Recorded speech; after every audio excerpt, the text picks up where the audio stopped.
Bismillahirrahmanirrahim. Assalamualaikum warahmatullahi wabarakatuh. Perkenalkan, nama saya M. Rahmat, asal Prodi Pendidikan Agama Islam. Di sini saya akan sedikit berbicara terkait dengan latar belakang pendirian dari organisasi HMI. Jadi saya disclaimer sedikit bahwasanya saya berbicara di sini untuk memenuhi tugas ujian akhir dari mata kuliah Public Speaking. Jadi langsung saja. Apa sih yang melatar belakangi pemikiran berdirinya HMI? Berdasarkan kondisi, situasi dan kondisi sebelum organisasi HMI ini didirikan. Jadi setidaknya ada 4 yang saya ketahui apa yang melatar belakangi pemikiran berdirinya HMI ini. Jadi yang pertama itu melihat dari kondisi dunia Islam. Periode masa klasik Islam itu mengalami kejayaan Islam pada masa itu, Islam yang gemilang istilahnya. Sementara dunia barat sebaliknya. Akan tetapi seiring berjalannya waktu, dunia Islam mengalami kemunduran dan sementara dunia barat itu mengalami kemajuan yang cukup signifikan lah sampai sekarang saya rasakan. Jadi kenapa atau apa yang menyebabkan kemunduran Islam itu? Karena beberapa alasan yang telah dikemukakan oleh pakar, bahwasanya kemunduran itu diawali dengan kemunduran berpikir dari mohon maaf kaum Islam ini ya. Jadi penyebabnya salah satunya bahkan sama sekali Islam ini menutup untuk berpikir, dikarenakan salah satunya karena umat Islam ini masih terlena pada berbagai kemajuan dan kejayaan pada masa lalu, kurang lebih seperti itu.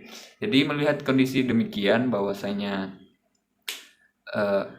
Islam mengalami kemunduran, sehingga timbullah para atau gerakan pemikir pembaru Islam yang dimana ingin memajukan Islam lagi seperti pada masa kejayaannya tersebut. Dan yang kedua, apa yang melatar belakangi pemikiran pendirian HMI ini melihat dari kondisi Islam yang ada di Indonesia.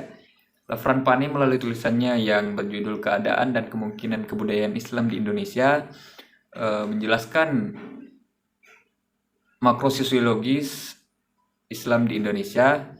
Setidaknya ada 4 golongan, yakni golongan yang pertama golongan awam, yang dimana golongan ini secara kuantitas terbesar lah istilahnya.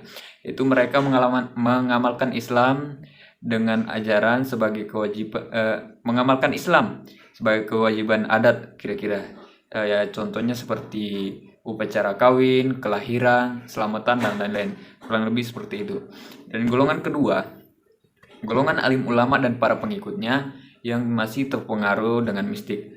Pengaruh mistik ini yang dimana membuat mereka berpandangan bahwa hidup ini hanyalah untuk akhirat, sehingga mereka tidak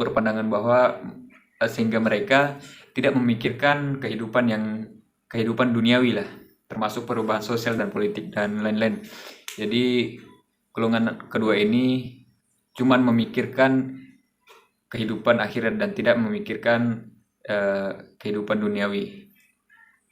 Golongan ketiga, sama golongan yang di atas, masih golongan alim ulama dan para pengikutnya yang mengenal dan mempraktikkan ajaran Islam persis dengan apa yang dilakukan oleh Nabi. Mereka mencontoh Nabi Muhammad sebagai Rasul, tetapi juga sifat, kebiasaan yang dimana tidak terlepas dari kultur bangsa Arab. Padahal kultur Arab sangat berbeda jauh dengan kultur bangsa Indonesia. Golongan ini beranggapan bahwa bangsa Arab lah istilahnya lebih tinggi dari derajatnya ketimbang bangsa Indonesia. Jadi itu dia golongan ketiga, golongan alim ulama dan para pengikutnya. Dan golongan keempat ini adalah golongan terpelajar, yang dimana golongan ini mencoba untuk menyesuaikan diri dengan kemajuan zaman yang selaras dengan hakikat agama Islam. Mereka atau golongan terpelajar ini berusaha agar ajaran Islam benar-benar dapat dipraktekkan dalam kehidupan bermasyarakat dan berbangsa. Jadi golongan keempat ini golongan terpelajar yang ingin menyesuaikanlah dengan ajaran Islam dengan kehidupan berbangsa dan bermasyarakat, kurang lebih seperti itu. Jadi kondisi yang ketiga, di mana kondisi negara kesatuan Republik Indonesia yang berjuang untuk meraih kemenangan atau kemerdekaan dari kaum-kaum penjajah, kurang lebih seperti itu. Jadi HMI ini didirikan atau latar belakang pendirian HMI karena melihat dari kondisi Republik Indonesia yang masih ingin memperjuangkan kemerdekaan. Jadi tujuan salah satu HMI ini untuk mempertahankan negara kesatuan Republik Indonesia. Kurang lebih seperti itu.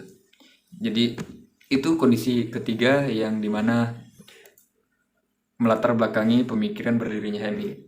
Jadi yang terakhir, kondisi keempat, yakni kondisi perguruan tinggi dan kemahasiswaannya, yang dimana dunia pendidikan umumnya dan perguruan tinggi pada khususnya pada saat itu menganut sistem pemikiran barat ya, kurang lebih. Mereka berpandangan pada sekularisme dan mendangkalkan agama dalam setiap kehidupan bermasyarakat, kurang lebih seperti itu.